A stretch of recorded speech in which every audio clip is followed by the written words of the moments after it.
Back here with Chuck, Tyler, and Vince, and I failed to say goodbye to Paige. So Paige, we appreciate you here on the Sports Source as she is off to cover Lady Vols basketball and a senior day there for Kim Caldwell's team.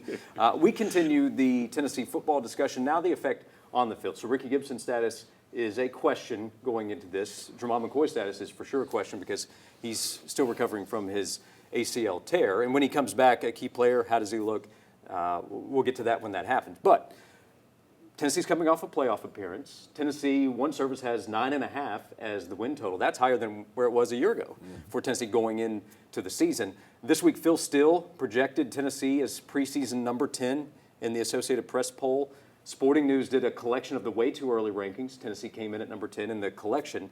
And then ESPN's SP Plus ranked Tennessee number 8. While we have a question about Tennessee's All-American corner and the other corner who would make that duo that they want to be the best in the country. Chuck, does this affect, how might it affect expectations for what Tennessee can be this fall? I mean, it would with me because it's not like you've cultivated that position and had people you think are just going to step in right away. And I also go back to the game against Ohio State, and Chip Kelly, when he was offensive coordinator then, looked at Tennessee's defense and said, if they give us single coverage on the outside, told his quarterback, you got to let it go. You got to throw it deep. That's where they were going to attack. They were successful at that. So I think other teams are going to do that. I'm not sure McCoy's going to be back as fast as you guys say. I mean, that could, for an ACL, you just don't know. Running backs, it's a year, right?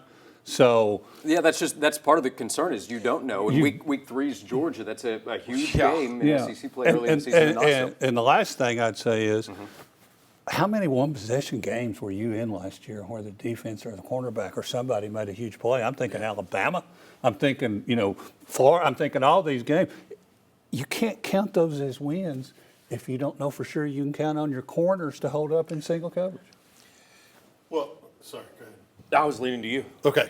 Well, a couple things on what Chuck said. One, they're not going to face Ohio State's wide receivers and offense at all this season unless they meet in the playoffs. So it's not going to be that level of difficulty. One. Two, it is still a concern to me, but I would still dock them a little bit in terms of my projection for the season, and here's why.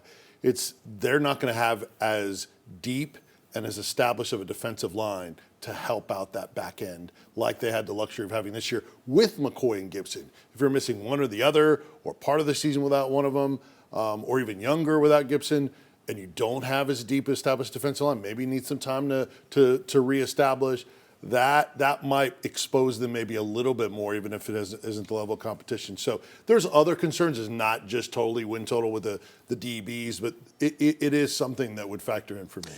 It's factoring in something for me as well. I wouldn't say I'm shocked or blown away that the conglomerate right now believes that the win total will be set at 9.5.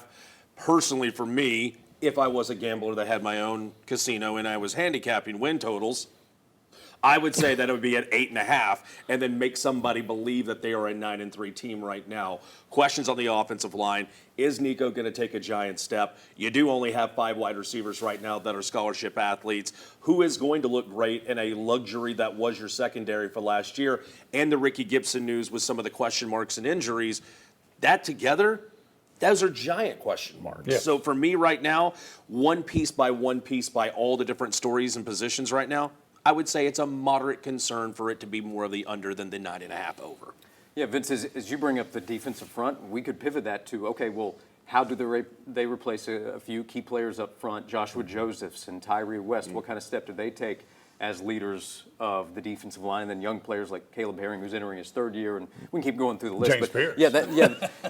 Having to replace James Pierce. That conversation we'll have over the next few months, guys that need to emerge, and that maybe becomes even more important. And one last thing, the one thing I'm always trying to accept and we hadn't said, who are 2 of your road games this year? Florida and Alabama. At Alabama. Where have you not won since the early 2000s?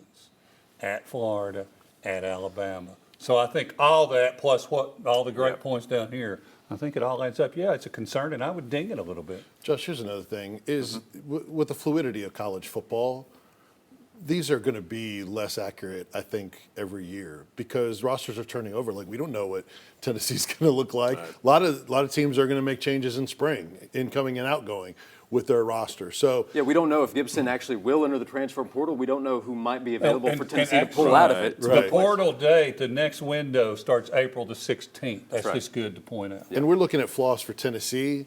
I promise you, pretty much everybody else has other flaws and other questions that they're talking about and breaking down. And just a matter of which rises up above the other in terms of importance. We do know Tennessee has to replace James Pierce Jr. When we come back, NFL Draft Combine this weekend. Leading into it, we saw Pierce's stock fall. Did the work he put out on the field have his stock go back up? We'll discuss when we come back.